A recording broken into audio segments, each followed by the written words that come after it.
ನಾನಿವತ್ತು ನಾವು ಒಂದಿನ ಸ್ವಿಗ್ಗಿ ರೆಸಾರ್ಟಿಗೆ ಹೋಗಿದ್ವಿ. ಆ ಎಕ್ಸ್ಪೀರಿಯೆನ್ಸನ್ನು ಶೇರ್ ಮಾಡ್ತಾ ಇದ್ದೀನಿ.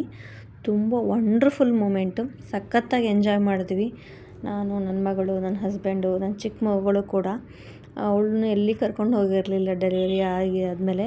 ಸೊ ಅವಳಿಗೆ ಆಚೆ ಹೋದ್ಮೇಲೆ ಹೇಗೆ ಇರ್ತಾಳೆ ಅನ್ನೋದೊಂದು ನಮಗೆ ಭಯ ಇತ್ತು. ಸೊ ಅವಳು ಏನು ಹಠ ಮಾಡಲಿಲ್ಲ. ಆ್ಯಕ್ಚುಲಿ ನನ್ನ ಮಗಳು ಸ್ವಲ್ಪ ಹಠ ಮಾಡೋದು ಕಡಿಮೆ, ಆರಾಮಾಗಿರ್ತಾಳೆ, ಎಲ್ಲೇ ಹೋದರೂ ಅಡ್ಜಸ್ಟ್ ಆಗ್ತಾಳೆ. ಅವಳು ಕೂಡ ತುಂಬ ಎಂಜಾಯ್ ಮಾಡಿದ್ಳು. ಸೊ ನಾವು ಚೆಕ್-ಇನ್ ಮಾಡ್ಕೊಂಡ್ವಿ 12 o'clock. ಅಲ್ಲಿ ಸ್ವಲ್ಪ ಹೋದ ತಕ್ಷಣವೇ ಇದು ಚೆನ್ನಾಗಿ ಅಟ್ಮಾಸ್ಫಿಯರ್ ಇತ್ತು. ಅಲ್ಲಿ ಮಾವಿನ ತೋಟ ಎಲ್ಲ ಇದೆ. ಸೊ ಅಲ್ಲಿ ಹೋದ ತಕ್ಷಣ ಫೋಟೋ ಶೂಟ್ ಮಾಡ್ಕೊಂಡ್ವಿ. ಹಾಗೆ ನೋಡಿದ ತಕ್ಷಣ ಒಂದು ಎಕ್ಸೈಟ್ಮೆಂಟ್ ಇರುತ್ತಲ್ಲ, ವಾವ್ ಅನ್ನೋ ಮೂಮೆಂಟ್ ಇತ್ತು. ಸೊ ಅಲ್ಲಿ ಹೋಗಿ ಆಮೇಲೆ ಚೆಕ್-ಇನ್ ಆಗಿ ರೂಮಿಗೆ ಹೋದ್ವಿ.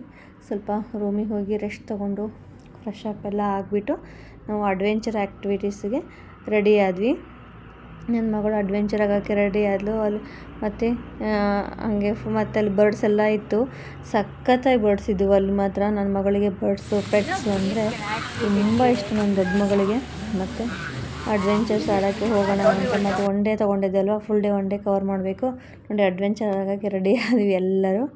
ಸೊ ಎಲ್ಲ ರೆಡಿಯಾಗಿ ನಮ್ಮ ಮನೆಯವ್ರು ಆಡುವಾಗ ನಾನು ಮಗಳನ್ನ ಎತ್ಕೊತಾ ಇದ್ದೆ, ನಾನು ಆಡುವಾಗ ಅವ್ರು ಎತ್ಕೊತಾ ಇದ್ದರು. ನನ್ನ ಮಗಳು ಭಯ ಪಡ್ತಾಳೆ ಅಂದ್ಕೊಂಡಿದ್ದೆ ದೊಡ್ಡೋಳು, ಬಟ್ ಇಲ್ಲ, ತುಂಬ ಧೈರ್ಯವಾಗಿ ಎಲ್ಲ ಆಟ ಆಡಿದ್ಳು. ನನಗೆ ಭಯ ಆಯಿತು ಆ್ಯಕ್ಚುಲಿ. ನಾನು ಫಸ್ಟ್ ಟೈಮ್ ಟ್ರೈ ಮಾಡಿದ್ದೆ ಅಡ್ವೆಂಚರ್ಸ್ ಎಲ್ಲ, ಯಾವತ್ತೂ ಆಟ ಆಡೇ ಇರಲಿಲ್ಲ ನಾನು. ಸೊ ಹೆಂಗೋಗುತ್ತೆ ನನಗೂ ನಾನೇ ಭಯ ಪಡ್ತಾಯಿದ್ದೀನಿ, ಬಟ್ ಹೇಳ್ತಾ ಇರಲಿಲ್ಲ. ನಾನು ನನ್ನ ಮಗಳನ್ನ ಹೆದರಿಸ್ಬಿಟ್ರೆ ಅವಳು ಏನು ಅಂದ್ಕೊಳ್ತಾಳೋ ಏನೋ ಅಂತ. ಅದೊಂದು ನನ್ನ ಮನಸ್ಸಲ್ಲಿ ತುಂಬ ಭಯ ಇತ್ತು, ಹೇಗೆ ಆಗುತ್ತೆ ಅಂತ. ಬಟ್ ಇಲ್ಲ, ನನಗೇನು ಅನ್ನಿಸ್ಲಿಲ್ಲ. ಸೊ ನನ್ನ ಮಗಳು ಹೋಗ್ತಾ ಇದ್ದಾಳೆ, ಚೀರ್ಕೊಂಡು ಹೋಗ್ತಾ ಇತ್ತು ಅದು. ನಾನು ಆ್ಯಕ್ಚುಲಿ ತುಂಬ ಭಯ ಪಟ್ಟಿದ್ದೆ ಅವಳಕ್ಕಿಂತ. ಅವಳು ಸೊ ಇದೆಲ್ಲ ಮಕ್ಕಳಿಗೆ ಆ ಭಯ ಅನ್ನೋದು ಹೋಗುತ್ತೆ ಮಕ್ಕಳಲ್ಲಿ. ಸೊ ಮಕ್ಕಳನ್ನ ಸ್ಟ್ರಾಂಗ್ ಮಾಡಬೇಕಲ್ವಾ, ಎಲ್ಲ ರೀತಿಯಿಂದಲೂ ರೆಡಿ ಮಾಡಬೇಕು ನಾವು. ಇವಾಗ ನಾನು ಹೋಗ್ತಾ ಇದ್ದೀನಿ, ಒಂದ್ಸಲ ಎಲ್ಲ ಹಾಗೆ ತೋರಿಸ್ತಾ ಇದ್ದೀನಿ. ಅಲ್ಲಿ ಟ್ರೀಸ್ ಮಾತ್ರ ಸಖತ್ತಾಗಿ ಎಲ್ಲ ಮಾವಿನ ತೋಟನೂ ಫುಲ್ಲು ಗಾಳಿ, ತಣ್ಣಗಿನ ಬಿಸಿಲು, ಏನು ಬರಲ್ಲ ಅಲ್ಲಿ. ತುಂಬ ಸೂಪರಾಗಿತ್ತು ಅಟ್ಮಾಸ್ಫಿಯರ್ ಮಾತ್ರ. ಅಲ್ಲಿ ಎಷ್ಟು ಆ್ಯಕ್ಟಿವಿಟೀಸ್ ಇತ್ತು, ಊಟ ಕೂಡ ಅಷ್ಟೇ ಮಸ್ತಾಗಿತ್ತು. ಬೆಳಗ್ಗೆ ಬ್ರೇಕ್ಫಾಸ್ಟು, ಲಂಚು, ಡಿನ್ನರ್. ನಾವು ಒಂದಿನ ಸ್ಟೇ ಆಗಿದ್ವಿ ಅಲ್ಲಿ. ಮಾರ್ನಿಂಗ್ 12 o'clock ಹೋಗ್ಬಿಟ್ಟು ನೆಕ್ಸ್ಟ್ ಡೇ 11 o'clock 11:30 ಚೆಕ್ಔಟ್ ಇತ್ತು. ಸೊ ನಾನು ಹೋಗ್ತಾ ಇದ್ದೀನಿ. ಸೂಪರಾಗಿದೆ. ನನಗೆ ಭಯ ಆಗೋಯಿತು, ಬಟ್ ತುಂಬ ಸೇಫ್ಟಿ ಇದೆ. ಆಮೇಲೆ ಹಾಫ್ ಬಂದ ತಕ್ಷಣ ನನಗೆ ತುಂಬ ಖುಷಿ ಆಯಿತು. ಆದಮೇಲೆ ಬಂದು ರೂಮ್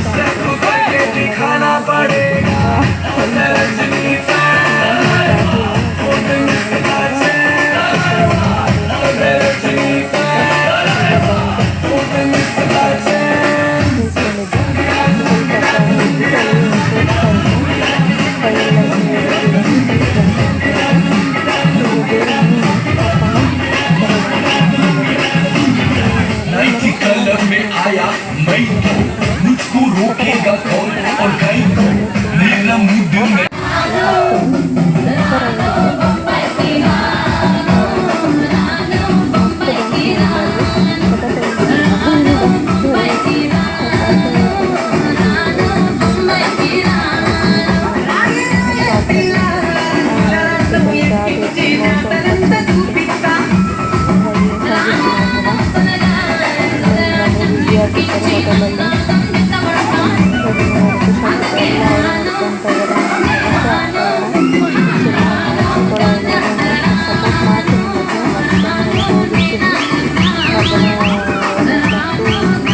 ಹೋಗಿರ್ತೀನಿ.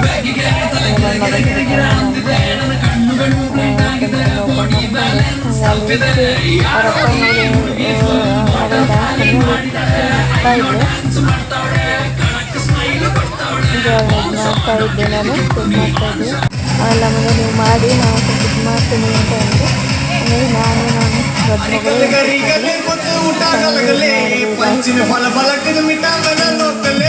ಸೂಪರಾಗಿತ್ತು ಒಂದು.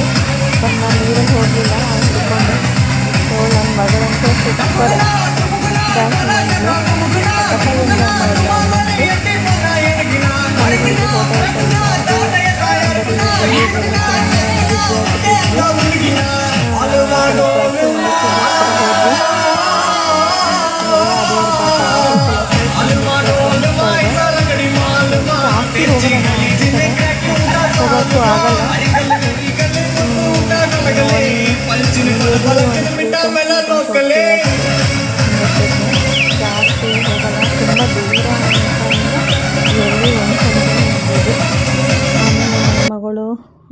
ನನ್ನ ಹಸ್ಬೆಂಡು ಎಲ್ಲ ಸ್ವಿಮ್ಮಿಂಗ್ ಮಾಡಿಕೊಂಡ್ರು.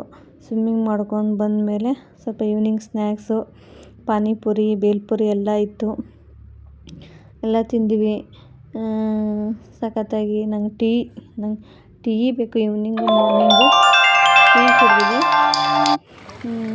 ಆಮೇಲೆ ನನ್ನ ಮಗಳು ಮತ್ತೆ ಆಟ ಆಡಬೇಕು ಅಂತಂದು ಬೆಳಗ್ಗೆ ಎದ್ಬಿಟ್ಟು ನೆಕ್ಸ್ಟ್ ಡೇ ಮಾರ್ನಿಂಗು ಈಗ ಆಟ ಆಡ್ಸೋಕ್ಕೆಲ್ಲ ಕರ್ಕೊಂಡೋದ್ವಿ.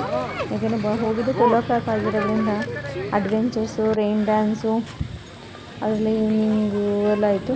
ಸೊ ಅವಳನ್ನು ಚಿಕ್ಕ ಮಗಳನ್ನ ಆಟ ಆಡಿಸ್ಕೊಂಡು ನಾವು ಒಂದು ರೌಂಡ್ ಅದೆಲ್ಲ ಇನ್ನೇನು ಆಟ ಆಡಿರೋ ಅದೆಲ್ಲ ನೋಡಿಕೊಂಡು, ಆಮೇಲೆ ನನ್ನ ಮಗಳದ್ದು ಒಂದೇ ಹಠ ಬರ್ಡ್ಸ್ ನೋಡಬೇಕು, ಬರ್ಡ್ಸ್ ಹೋಗಬೇಕು. ನನಗೆ ಚಿಕ್ಕ ಮಗಳು ಇರೋದ್ರಿಂದ ಅಲ್ಲಿ ಹೋಗಿ ಮತ್ತೆ ಅಲರ್ಜಿ ಅದು ಆಗುತ್ತೆ ಅಂತ ನಾನು ಹೋಗೋಕೆ ಇದು ಮಾಡ್ತಾಯಿದ್ದೆ. ಇವಳು ಬಿಡ್ತಾನೇ ಇರಲಿಲ್ಲ. ಸ್ವಲ್ಪ ನಾನು ಉಯ್ಯಾಲೆ ಆಟ ಆಡಿದ್ವಿ. ತುಂಬ ಸೂಪರ್ ಎಕ್ಸ್ಪೀರಿಯೆನ್ಸ್. ಒಂಥರ ನಮಗೆ ಮೈಂಡು ಹೆಂಗಾಗಿತ್ತು ಅಂದರೆ ಇಲ್ಲೇ ಮನೇಲೇ ಇದ್ದು ಹಾಗೆ ನಾವು ಅಲ್ಲಿ ಕೂತ್ಕೊಂಡು ಸ್ವಲ್ಪ ನಾನು ನನ್ನ ಹಸ್ಬೆಂಡು ಫೋಟೋ ಮಾಡ್ಕೊಂಡು ನನ್ನ ಮಗಳೆಲ್ಲ ಫೋಟೋ ತೆಗೆದ್ಲು. ತುಂಬ ವಾವ್ ಸೂಪರಾಗಿತ್ತು ಅದೆಲ್ಲ. ಅಯ್ಯೋ ಅನಿಸುತ್ತೆ, ಬಟ್ ಇದನ್ನು ಯಾವಾಗಲೂ ಹೋಗೋಕ್ಕಾಗಲ್ವಲ್ಲ. ನನ್ನ ಮಗಳಲ್ಲಿ ನಾವು ಅಕ್ಕ ತಗೊಂಡೋಗಿದ್ವಿ, ಇವಳು ಆಟ ಆಡಿದ್ಲು. ಚೆನ್ನಾಗಿ ಇವಳು ಎಂಜಾಯ್ ಮಾಡ್ತಾಯಿದ್ಲು, ಕುಣಿತಾ ಇದ್ಲು ಜನ ನೋಡಿಬಿಟ್ಟು. ಆಮೇಲೆ ಯಾರದೋ ಬರ್ತಡೇ ಇತ್ತು ಅನಿಸುತ್ತೆ, ಅಲ್ಲೇ ಒಂದು ವೆಕೇಷನ್ ಬರ್ತಡೇ ವೆಕೇಷನ್ ಇದು ಸೂಪರಾಗಿ ಚಿಕ್ಕ ಮಗು ಇತ್ತು. ಅಲ್ಲಿ ನೋಡಿದ್ವಿ ನಾವು, ಸಣ್ಣ ಮಗು ಇತ್ತದು. ಅಲ್ಲೇ ಬರ್ತ್ಡೇ ಸೆಲೆಬ್ರೇಷನ್ ಇಟ್ಕೊಂಡಿದ್ರು ಅವರು. ನಾವು ಇಟ್ಕೊಂಡು ಮತ್ತೆ ನಾವು ಅಲ್ಲಿ ಡಿಸ್ಟರ್ಬ್ ಆಗುತ್ತೆ ಅಂತ ಸ್ವಲ್ಪ ಹೊತ್ತೇನೋ ಹಂಗೆ ಇದ್ದು ಬಂದುಬಿಟ್ವಿ. ತುಂಬ ಹೊತ್ತೇನು ಇರಲಿಲ್ಲ ಅಲ್ಲಿ. ಆಮೇಲೆ ಸ್ವಲ್ಪ ಬಂದು ಈವ್ನಿಂಗ್ ಸ್ವಲ್ಪ ರೆಡಿಯಾಗಿ ಮತ್ತೆ ಫೋಟೋಶೂಟ್ ಅದು ಮಾಡ್ಕೊಂಡ್ವಿ. ಈವ್ನಿಂಗ್ ಅಲ್ಲ, ಅಲ್ಲೇ ಬೆಳಗ್ಗೆ ಬ್ರೇಕ್ಫಾಸ್ಟಿಗೆ ಹೋಗುವಾಗ ನನ್ನ ಮಗಳಲ್ಲೇನೋ ಗೊಂಬೆ ಥರ ಎಲ್ಲ ನಿಲ್ಸಿದ್ರೆಲ್ಲ ಫೋಟೋ ತೊಗೊಂಡ್ಲು. ಅಲ್ಲಿ ಮಾವಿನ ತೋಟ ಅಂದರೆ ನನಗಂತೂ ತುಂಬ ಇಷ್ಟ ಆಯಿತು. ಅದು ಮಾವಿನ ತೋಟ, ಅದು ತಂಪು ಅದು ಎಲ್ಲ. ಆಮೇಲೆ ಇದು ಏನು ಗೊತ್ತಾ, ಎತ್ತಿನ ಗಾಡಿ ಬಂಡಿ ಅಂತಾರಲ್ಲ, ಹಳ್ಳಿ ಕಡೆ ಇದ್ದರೆ ಗೊತ್ತಿರುತ್ತೆ. ಇವಾಗೆಲ್ಲ ಟೈರ್ ಗಾಡಿ ಬಂದುಬಿಟ್ಟಿದೆ. ಈ ಥರ ಎಲ್ಲ ಫೋಟೋಸೆಲ್ಲ ಇಡ್ತಾಯಿದ್ದಾರೆ. ಊರ ಕಡೆನೂ ಇವಾಗ ಎತ್ತಿನ ಗಾಡಿನೇ ಇಲ್ಲ, ಟೈರ್ ಗಾಡಿ ಬಂದುಬಿಟ್ಟಿದೆ ಎಲ್ಲ. ಬಟ್ ಅದೇ ಚೆನ್ನಾಗಿತ್ತು ಅದೆಲ್ಲ. ಒಂದೊಂದೇ ಎಕ್ಸ್ಪೀರಿಯೆನ್ಸು ಸೂಪರಾಗಿತ್ತು. ನನಗಂತೂ ಅಯ್ಯೋ ಬರೋಕ್ಕೆ ಮನಸ್ಸಿರಲಿಲ್ಲ. ನನ್ನ ಮಗಳು ಮತ್ತೆ ಸ್ವಿಮ್ಮಿಂಗ್ ಆಡಬೇಕು ಅಂತ ಮತ್ತೆ ಕರ್ಕೊಂಡೋದ್ರು ಅವ್ರ ಅಪ್ಪನ. ಆ ಟೈಮಲ್ಲಿ ನನ್ನ ಮಗಳನ್ನ ಇಳಿಸ್ರಿ ನೋಡೋಣ, ಭಯ ಪಡ್ತಾಳೋ ಏನು ಅಂತ. ನನ್ನ ಮಗಳು ತುಂಬ ಇಷ್ಟ ಆಗೋಯಿತು ನೀರು, ಸ್ವಲ್ಪನೂ ಭಯ ಪಡಲಿಲ್ಲ. ನನ್ನ ದೊಡ್ಡ ಮಗಳು ಬಂದು ಎತ್ಕೊಂಡ್ಬಿಟ್ಟು ಅವಳನ್ನ ಕರ್ಕೊಂಡು ಹೋಗ್ತಾಯಿದ್ಲು. ನಮ್ಮ ಮನೆಯವ್ರು ಹೋಲ್ಡ್ ಮಾಡಿದ್ರು. ಬಟ್ ಅವಳು ಸಖತ್ತಾಗಿ ಎಂಜಾಯ್ ಮಾಡಿದ್ಲು. ಆಮೇಲೆ ಬರ್ಡ್ಸ್ ನೋಡಬೇಕು ಅಂತ ಹೆಂಗೆ ಅವಾಯ್ಡ್ ಮಾಡೋಣ ಅಂದ್ಕೊಂಡ್ರೆ ಬಿಡಲಿಲ್ಲ. ಸೊ ಹಾಗೆ ಅವಳನ್ನ ಬರ್ಡ್ಸ್ ನೋಡೋಕ್ಕೂ ಕರ್ಕೊಂಡು ಹೋದ್ವಿ. ಅವಳಂತರೂ ಸಖತ್ತಾಗಿ ನಮಗೆ ಎಂಜಾಯ್ ಮಾಡಿದ್ಲು. ಫಸ್ಟಿಗೆ ನೋಡೋಕೆ ಇಷ್ಟಪಡ್ತಾಯಿದ್ಲು. ಅವ್ರ ಕೈ ಮೇಲೆ ಕೂರತ್ತು ಒಳಗೆ ಸ್ಟಾರ್ಟ್ ಮಾಡಿಬಿಟ್ಲು ಅವಳಂತರೂ. ನಮಗೆ ಇಲ್ಲ ಬಂದಿದ್ವಿ ಆ್ಯಕ್ಚುಲಿ ಅದು ಪೇ ಮಾಡಿ ಹೋಗಬೇಕಾಗಿತ್ತು. ಹಂಗಾಗಿ ಇಲ್ಲಮ್ಮ ನಾನು ಪೇ ಮಾಡಿದ್ದೀನಿ, ಇಲ್ಲ ಮೊದಲೇ ಹೇಳ್ಬೇಕಿತ್ತು ಅಂತ ನಾನು ಸ್ವಲ್ಪ ಅಂದೆ. ಆಮೇಲೆ ಬೇಡ ಇಲ್ಲ ಅಂದರೆ ಬಂದುಬಿಡು ಅಂತಲೇ ಅಂದೆ. ಬಟ್ ಆಮೇಲೆ ಅವಳಿಗೆ ಭಯ ಆಯಿತು ಸ್ವಲ್ಪ. ಅವ್ರಿಗೆ ಹೋಗಿ ಬೇರೆಯವರು ಕೂಡ ನಮ್ಮ ಹಸ್ಬೆಂಡು ನನಗೂ ಬೇಡ ಅಲರ್ಜಿ ಇದೆ ಅಂತಂದರು. ಸೊ ಅವರು ಹೋಗಲಿಲ್ಲ, ಇವಳೊಬ್ಬಳೇ ಹೋದಳು. ಆಮೇಲೆ ಅವರು ದೊಡ್ಡವರು ಯಾರಾದರೂ ಇರಬೇಕು ಮಕ್ಕಳ ಹತ್ರ ಅಂದರೆ ಮತ್ತು ನನ್ನ ಹಸ್ಬೆಂಡ್ ಹೋದರು. ನಾನು ನನ್ನ ಮಗಳನ್ನ ಎತ್ಕೊಂಡು ಆಚೆ ಕಡೆಯೇ ಇದ್ದೆ, ಈ ಕಡೆ ಒಳಗಡೆ ಹೋಗಿಲ್ಲ. ಇಲ್ಲಿ ಒಳಗೆ ಹೋದರೆ ಮತ್ತೆ ಎಂಟ್ರಿ ಇದು ಮಾಡಬೇಕು. ಅವಳು ನನ್ನ ಮಗಳಿಗೆ ಡಾಗ್ಸ್ ಅಂದರೆ ಪೆಟ್ಸ್ ಅಂದರೆ ಹೇಳ್ತಾಳೆ.